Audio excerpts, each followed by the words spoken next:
Every morning, the countdown begins for the markets with meticulous research and analysis designed to help you capitalize on the trading day. Beaming live from the CNBC TV 18 Motilal Oswal studio.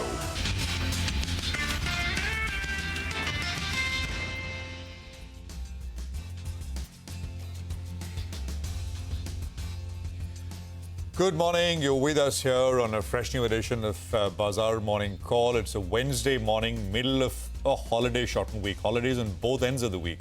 Monday and, of course, now on Friday as well. And can we hope for a calmer kind of a day? Not up, not down, just, the market doing a little bit of nothing. I mean, I hope so, because last night Wall Street did that. So lots to talk about in terms of individual stocks. Lots of news flow post-market hours yesterday. We are coming to you from the CNBC TV 18 Motilal Oswal studios. I'm Prashant. With me, my colleagues Nigel and Surabhi. Guys, good morning. Hi, good morning, folks. Prashant, I think Mr. L.A. Ryan was answering exactly the question that you asked this morning. Of course, he's a veteran with US markets and bond markets, and he said, enjoy the calm while it's here. Don't get used to it. Volatility is coming back. At least that's his view. Well, and unlike the last couple of trading sessions where we had positive cues to start off with, today, in fact, that's not the case. And we have the futures as well that are lower because of the NVIDIA results. So today, it wouldn't be such a bad outcome if we end more or less flattish in today's trading session. The last two trading sessions have been absolutely super. Last stick at the high point of the day. But Prashant, let's get straight to the action. No, absolutely. And I think it's a little quieter. The overall scene is much quieter. So let's take it from the top. I mean, it's a short one today, essentially because of that reason. Not very much really happened, not too many headlines from Trump or his team. So Wall Street takes a break from volatility, and S&P was down about 0.17%. This is not like what we've seen. The 10-year lost about 4 basis points to about 4.3%. Dollar index back at about 100. But this morning I saw it was under 100 once again. So around between 99 and 100. Basically, oil little changed, about $65 a barrel on Brent. And news flow largely still the same. Headlines suggesting that Trump, and this was the White House press secretary who said that Trump has told her that he's waiting for China to take the next steps in trade tariff negotiations. We don't know when that will happen. I mean, basically, both Xi and Trump waiting for the other guy to call. And we don't know if that phone call has been set up as yet. No confirmation. Of course, this basically suggests that de-escalation is still out of sight. It may happen suddenly. But the point is, these are the two largest economies. And even if everybody else gets a baseline tariff of 10% and, there's a trade war, big trade war between US and China, it affects everybody else, everything else as well. And I think that's the issue here. There was another sort of story, in the press, US-EU negotiations not progressing as quickly as planned. And the reportage said that US has basically rejected the offer for, zero tariffs. So you do zero, we'll do zero as well. That's not what they're looking at. They're basically looking to address the deficit per se and some of the non-tariff barriers. VAT is a big issue in EU. But of course, there are negotiations going on with us, India, Japan and others as well. And all of this will be closely watched, as I said yesterday as well, because, the first guy who gets a deal and, works something out, others will look at what the other side, which is Trump, the Trump team is ready to give, how much are they willing to bend and work with some of these other trade partners. Now, the other bit of news flow, and this has kind of gone to the background, the Ukraine, the Russia-Ukraine thing. So Bloomberg story that US and Ukraine teams will discuss the minerals deal this week. Remember that minerals deal which was being worked out. Zelensky, the Ukrainian president, was at the White House, and that became an absolute drama and a farce. So there is apparently something brewing this week, so keep an eye out on this as well. Now, I'll just put out the levels here before we kind of go any further.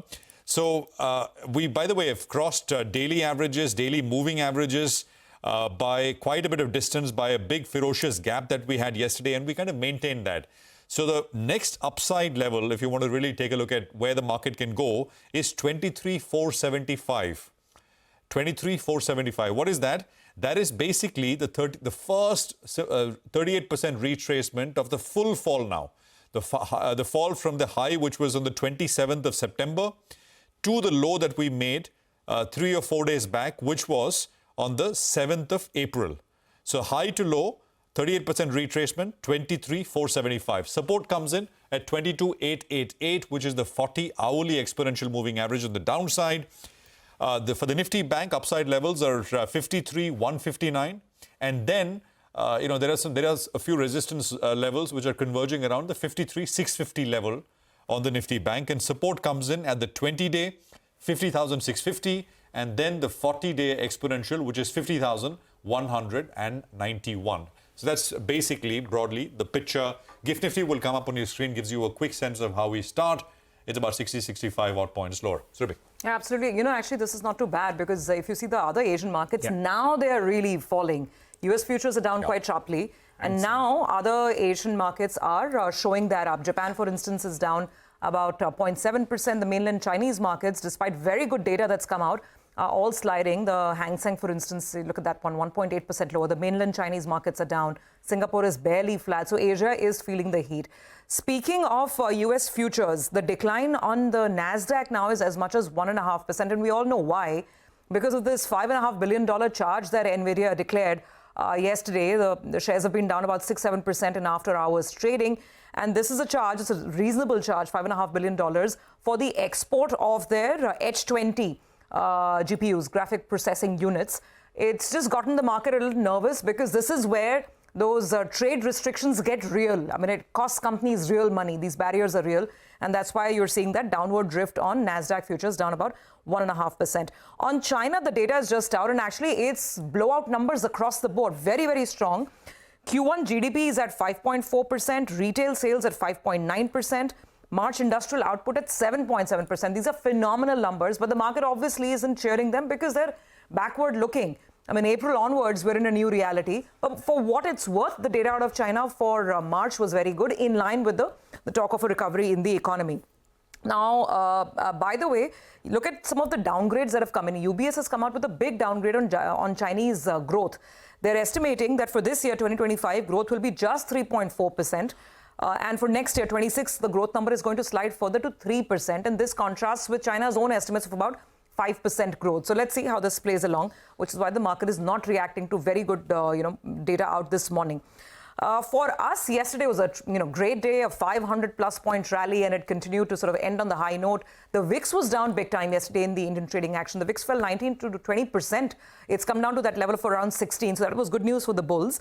And all this recovery, this buying, it was largely supported by huge FPI flows. A big push came in from the FPIs yesterday. Look at that buying number. It was northwards of 6,000 crores. Major, major buying. Domestic institutions were on the other side, negative side yesterday. They sold off stocks worth almost 1,950 crores. There's a good macro cheer, by the way, for us here as well. We're talking about China macros. For us, the retail numbers are so good, retail inflation numbers. Retail inflation in India is now down to its lowest level in almost the last 6 years. That's the lowest print, 3.6% of the print that we've got.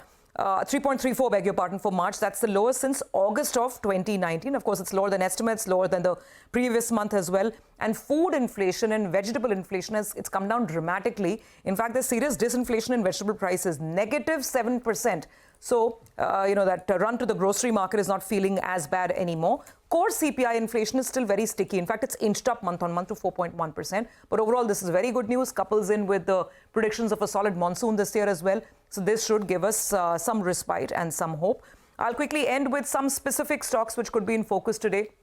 Definitely Mahanagar Gas, because they told the exchanges yesterday that their share of the APM gas, that allocation is coming down by 18%, and this will have an adverse impact on the company's profitability. So they're saying it as they're seeing it. So MGL in focus. And IndusInd Bank, finally, that external auditor report, it's all done with the derivative discrepancies. And the numbers are very similar to what the bank had put out in its estimate. So that's good news. I mean, there's no major variance between what the external report has said, which is about 2,000 crores, which is 2.27% of net worth. So at least it puts a final sort of clarity in place on the events that happened a couple of months back. Nigel, over to you. What are you watching? Well, the Indian markets, we have been outperforming. Post Trump's tariff announcement, the Indian markets have outperformed, and you'll want to see more of the same even in today's trading session. Because post yesterday's big run, the Indian markets are more or less flattish. You compare us with the Dow Jones or even the Shanghai index, Both of them are trading with cuts of around 2 to around 4% or thereabouts. You all mentioned about the FI net buying, and I think, HDFC Bank was the one that could have gobbled up a lot of those flows, because in yesterday's trading session, the delivery data on HDFC Bank, which is very, very close to its 52-week high at around 1,880. Well, the delivery volumes were double of what we have seen in comparison to the 10-day average. So great amount of delivery-based buying being seen on HDFC Bank, and that could be the one that will have to drive the markets higher from here on as well. But looking at the futures data, well, there was a bit of a short covering bounce, and bang on. On the Nifty itself, there was a short covering bounce that did play out. On the Nifty Bank, that appeared that there was some long addition out there. And that perfectly tallies in with what the FIs did in yesterday's trading session, because we're making this point that they were adding shorts. They were adding shorts. They added close to around, the short positions went up from around 30,000 contracts. It went to around 1.15 lakh contracts. And they got that right, because the market saw a cut of close to around 1,200 points. But take a look at what happened in the next two trading sessions. In the last two trading sessions, the FI net short positions have come down by close to around 25%. Let's get that graphic up for you on the screen yet again. The FI net short positions are down by close to around 25%. And you have the markets that have seen a rally of close to around 1,000 points. So that's the power of short covering, and that's exactly the way it's played out. Keep in mind that the FI net short positions are still at around 85,000 contracts on the short side. But the FIs, they covered shorts both on index futures, even on stock futures. There was a bounce, short covering bounce that played out. The FI net buy number on stock futures was huge yesterday, and that perfectly tallies in, because on the stock futures, there was 45,000 contracts that they added on the long side. Moving to the options data, the called writing seems to have moved up. Some of those lower level called writers, well, they got stumped out yesterday. But now the action has shifted to around the 23,300 to 23,400 calls in yesterday's trade, which brings us to the levels. The near-term resistance on the Nifty will be at around this 23,500. Going by the options data, you'll see a further breakout once we get past the recent high, which is at around the 23,900 odd mark. But the 20 DMA, that becomes the level you don't want to break on the downside. But the Nifty Bank will have to lead the way. It's been showing strength for the last couple of trading sessions, and even from here on, it'll have to do well, because it's only around 4% away from the 52-week high, while the Nifty is closer to around 11% away. So that's telling you that that one's got the momentum. Finally, the stock that I'm looking at is Havells. Yesterday, there was some news flow with regard to them buying a minority stake in a solar company.